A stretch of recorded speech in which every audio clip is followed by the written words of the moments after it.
নমস্কাৰ, মই Shri Manju Dutta Bhuyan, Panbazar higher secondary স্কুলৰ 10ম শ্ৰেণীৰ সমাজ বিজ্ঞানৰ শিক্ষয়িত্ৰী।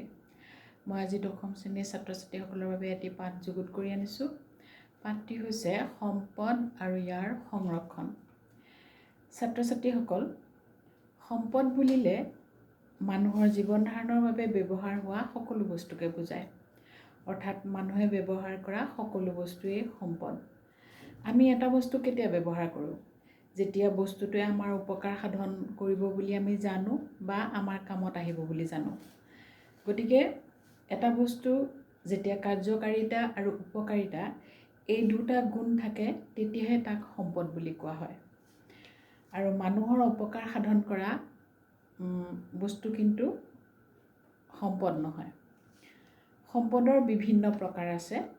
সম্পদৰ এই তালিকাখন তোমালোকে নিশ্চয় কিতাপত মন কৰিছা আৰু মনত ৰাখিবলৈও চেষ্টা কৰিবা। মানুহে ব্যৱহাৰ কৰা এই সম্পদসমূহৰ ভিতৰত যিবিলাক সংৰক্ষণৰ লগত জড়িত সেইবিলাক হৈছে অনৱীকৰণযোগ্য সম্পদ। যিবোৰ সম্পদ এবাৰ ব্যৱহাৰ কৰাৰ পাছত নৱীকৰণ বা পুনৰ সৃষ্টি কৰিব নোৱাৰি তেনে সম্পদক অনৱীকৰণযোগ্য সম্পদ বুলি কোৱা হয়। অনৱীকৰণযোগ্য সম্পদসমূহ ক্ষয়শীল, অৰ্থাৎ এবাৰ ব্যৱহাৰ কৰাৰ পিছত ই নিঃশেষ হৈ যায়। সেইবোৰ হৈছে কয়লা, খনিজ তেল, খনিজ পদাৰ্থ যেনে তাম, লো, সোণ, চূণশিল, ৰূপ ইত্যাদি। এনে সম্পদবোৰ সহজে যাতে শেষ হৈ নাযায় তাৰ ওপৰত গুৰুত্ব দিব লাগে আৰু সংৰক্ষণ কৰিব লাগে। কাৰণ আমাৰ উত্তৰ পুৰুষেও এইবোৰ ব্যৱহাৰ কৰিবলৈ পাব লাগিব, নহয় জানো? এই সংৰক্ষণ প্ৰক্ৰিয়াটো কিন্তু নিজে নিজে কাৰ্যক্ষম হৈ বা চলি নাথাকে। ইয়াৰ বাবে লাগিব সুপৰিকল্পিত আঁচনি। সম্পদ সংৰক্ষণৰ কিছুমান পদ্ধতি আৰু ব্যৱস্থা আঁচনিসমূহত অন্তৰ্ভুক্ত কৰা অতিকে প্ৰয়োজন। এই পদ্ধতিসমূহৰ ভিতৰত আমি কেইটামান পদ্ধতি আলোচনা কৰিম। সেইবিলাকৰ ভিতৰত প্ৰথমতে আমি ক'ব পাৰোঁ বিকল্প সম্পদৰ সন্ধান। বিকল্প সম্পদৰ সন্ধান। বিকল্প সম্পদৰ সন্ধান হৈছে এটা সম্পদ বহলভাৱে ব্যৱহাৰ কৰি থকা অৱস্থাতে তাৰ এটা বিকল্প সম্পদৰ উদ্ঘাটনৰ বাবে গৱেষণা আদি চলাই থকা প্ৰয়োজন। সেই বিকল্প সম্পদটোৱে মানুহৰ একে অভাৱেই পূৰণ কৰিব লাগিব। যেনে কয়লা, খনিজ তেল, প্ৰাকৃতিক গেছ আদিৰ ব্যৱহাৰ কমকৈ কৰিবলৈ হ'লে মানুহে বিকল্প হিচাপে ব্যৱহাৰ কৰিব লাগিব সৌৰ শক্তি, জলবিদ্যুৎ শক্তি, বতাহ শক্তি, জৈৱ শক্তি। এইবিলাক হ'ল নৱীকৰণযোগ্য সম্পদ। অৰ্থাৎ অনৱীকৰণযোগ্য সম্পদৰ বিকল্প হিচাপে ব্যৱহাৰ কৰিব লাগিব নৱীকৰণযোগ্য সম্পদসমূহ। দ্বিতীয়তে আমি আন এটা পদ্ধতিলৈ আহোঁ, এইটো হ'ল পুনৰাৱৰ্তন। পুনৰাৱৰ্তন। এনে কিছুমান বস্তু আছে যিবোৰ আমি এবাৰ ব্যৱহাৰ কৰি পেলাই দিওঁ। আমি পেলাই দিওঁ নহয় কিছুমান বস্তু ব্যৱহাৰ কৰি।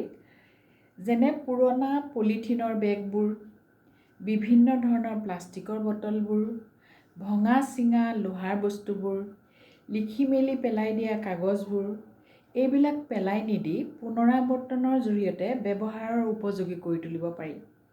আৰু এনে কৰিলে আমাৰ সীমিত পৰিমাণত থকা সম্পদসমূহৰ ব্যৱহাৰ কম হ'ব। তাৰপিছতে আমি ক'ব পাৰোঁ বৰ্জিত দ্ৰব্যৰ পৰিমাণ হ্ৰাস। বৰ্জিত দ্ৰব্যৰ পৰিমাণ হ্ৰাস।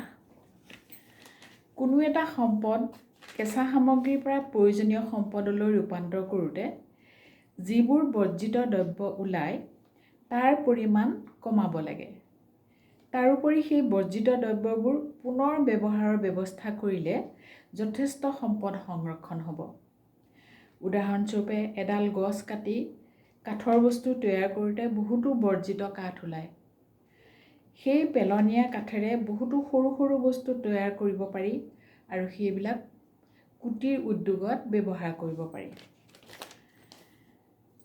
তাৰপিছত আমি ক'ব পাৰোঁ জ্ঞান আৰু শিক্ষাৰ সম্প্ৰসাৰণ। জ্ঞান আৰু শিক্ষাৰ সম্প্ৰসাৰণ।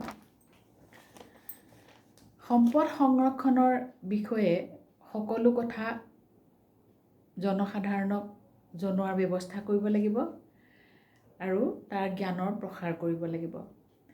কৰ্মশালা, জনজাগৰণ আদিৰ দ্বাৰা সম্পদ সংৰক্ষণ কিমান যে প্ৰয়োজনীয় তাৰ বিষয়ে সকলোকে সচেতন কৰিব লাগিব আৰু তেতিয়াহে সম্পদ সংৰক্ষণত সফলতা লাভ কৰিব পৰা যাব। তাৰ পিছৰ পদ্ধতিও আমি ক'ব পাৰোঁ সম্পদৰ ভঁৰালৰ সঠিক মূল্যায়ন। সম্পদৰ ভঁৰালৰ সঠিক মূল্যায়ন। সম্পদৰ অপব্যৱহাৰ ৰোধ কৰিবলৈ হ'লে তাৰ সঞ্চিত পৰিমাণ সম্পৰ্কে জানিব লাগিব, অৰ্থাৎ কিমান মজুত আছে সেই কথাটো জানিব লাগিব। তেতিয়াহে তেনে সম্পদৰ সঠিক ব্যৱহাৰৰ বাবে আঁচনি গ্ৰহণ কৰিব পৰা যাব আৰু বিকল্প সম্পদৰ সন্ধানতো গুৰুত্ব দিব পৰা যাব। গতিকে ছাত্ৰ ছাত্ৰীসকল, এনেদৰে যদি নিঃশেষ হ'বলৈ ধৰা সম্পদসমূহৰ সংৰক্ষণৰ বাবে চেষ্টা কৰা যায় তেতিয়াহ'লে আমাৰ আপুৰুগীয়া সম্পদসমূহ সংৰক্ষিত হ'ব আৰু আমাৰ উত্তৰ পুৰুষেও তাক ভোগ কৰিব পাৰিব। সমাজৰ উঠি অহা যুৱক যুৱতীসকলে এই ক্ষেত্ৰত আগভাগ ল'ব লাগিব যেনে তোমালোক, আৰু তাৰ বাবে সকলোকে সচেতনো কৰিব লাগিব, নহয় জানো? গতিকে ছাত্ৰ ছাত্ৰীসকল, আশা কৰোঁ তোমালোকে নিশ্চয় পাঠটি আয়ত্ত কৰিব পাৰিছা।